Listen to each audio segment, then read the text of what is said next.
All right, it's Sunday, May 11th. Let's hope we're done with scab apocalypse.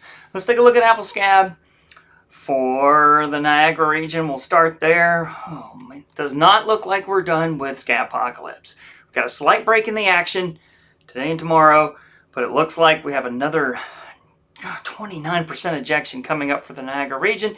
Fortunately, it must be that it's just not big ejection, not a lot of leaf wetness hours. Look at that.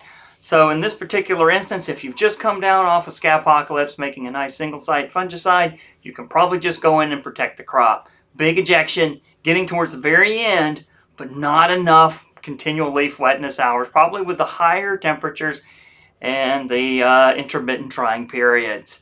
So even though a big ejection should be doable for Niagara, let's take a look at the middle of the state. And let's take a look at, I'm trying to get to Williamson, it just won't let me. Okay, no big ejection, light ejection, still same situation. In the case of Niagara, they were near the end and all their ascospores are getting ejected. Now we're just doling out that last little bit of an ejection. It's saying a little bit around the 16th, we might get enough leaf wetness hours, but let's wait until the end of the week to check. I think you can go in the next couple of days, get a protectant fungicide on, and manage this all the way. Let's take a look at Interlaken. Coming off of Scapocalypse, a combined event, but it's just ejecting less than 1% ascospores, enough to get an infection event on the early part of the weekend.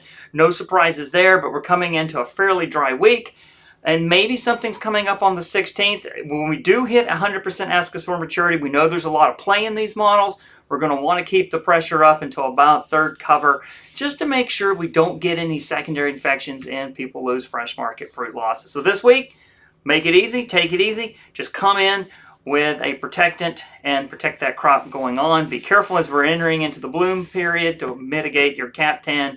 Maybe still focus on single sites and a Mancozeb towards that end of the week. Let's go up to the Chazy area and see how we're doing there. Same situation, big ejection just come off of. Scapocalypse is ending, and for the rest of the week is dry with no. Well done. Let's see if Peru's any different, just for fun. Pick this one. Nope, same situation. Clean the rest of the week. You still have a lot of ascospores left, but they're not ejecting. You know, take a couple days, skip, and then apply towards the end of the week, maybe closer to that 16th, to get your protection out a little bit earlier. So let's see how we're doing there. But much like the Lake Champlain area, and moving towards east, just a little bit of ejection on this last Thursday, Friday. Coming into a pretty easy week, a little 4% on the 14th. As some leaf wetness comes up, I would say go in, get a protectant on everything, and get ready for this sort of low potential ejection, low leaf wetness that's coming up towards around the 16th and whatnot. Let's go into Hudson Valley. See how we're doing there. A little gap, a break in the action. And it says the ascospore ejections are over, but look, we're still running that model out because there could be some hangover, there could be some discrepancy, there's a lot of variability in the model, and I would recommend coming in with a pretty decent protectant as you're moving into the thinning period, and protect this maybe tomorrow morning, and I think you'll be able to weather this 30 leaf wetness hours pretty well. Go with something sticky and lasting. And if you're deep into the bloom thinning, maybe avoid that Cap-10 because it is going to be cool and it's going to be long wetting periods. And so you don't want to injure your fruit finish. Let's check out Riverhead. And then we're going to skip the fire blight and we'll talk about that as well. Riverhead, similar situation as Hudson Valley. You got a dip, a little bit of leaf wetness. It says it's over. Not enough leaf wetness to call an infection. I'd say when you get in there, put a protectant on with a reasonable single site that can help you get through the thinning period. Don't damage your fruit. Keep that Cap-10 low, particularly in complicated tank mixes. And then that will switch over to fire blight. And I'm going to bring up the weather app as well as we switch over to fire blight. And we're going to go pick crop forecast. Let's go to fire blight. And we're starting in Riverhead. It says bloom is over. Let's don't take it yet. Let's say bloom is still going on. I'm going to go ahead and put that on, what's that say, May 5th. We still have something. What does it look like for the week? If you still have some rat tail coming up, pretty all right. I think a lot of the times it's going to be really green and yellow, even though we're going to have some hot days coming up on the actual weather. In this particular instance, you'll notice that there are some hot days, and that's where the average temp is 61. The high is going to be higher. It could get almost as high as 80, but we're having cool nights that are toning it down and keeping that risk high on the EIP or the Mary Black type component and low in terms of accumulated heat hours. If this is a chance, if you needed to put something on rat tail, use something light and easy. Maybe not Aureobasidium if you're getting close to harvest, because it is a rust. That is a yeast that can russet fruit. Something easy to finish off your season. Maybe going into sort of your petal fall applications. We'll talk a little bit about those later in the on the week next week on scaffolds as we head into a full petal fall. Talk about using Prohex again and some of the others. And this is around the second opportunity for you to put that prohexadione calcium 2 ounces per 100 with 1 ounce per 100 of Actigard or acylbenzoyl or S-methyl in there in the tank if you're doing that 2-in-1 program to kind of mitigate that. We would also recommend that for the Hudson Valley as well. Doesn't impact the tree vigor and gets that sort of double duty. Says we're done. Let's go ahead and enter a new blossom date. See, make sure it doesn't look anything terrifying.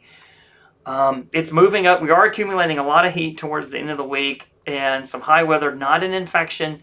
It's just not getting the average temperature. The 70 is hitting sort of the average. You will see some high temperatures.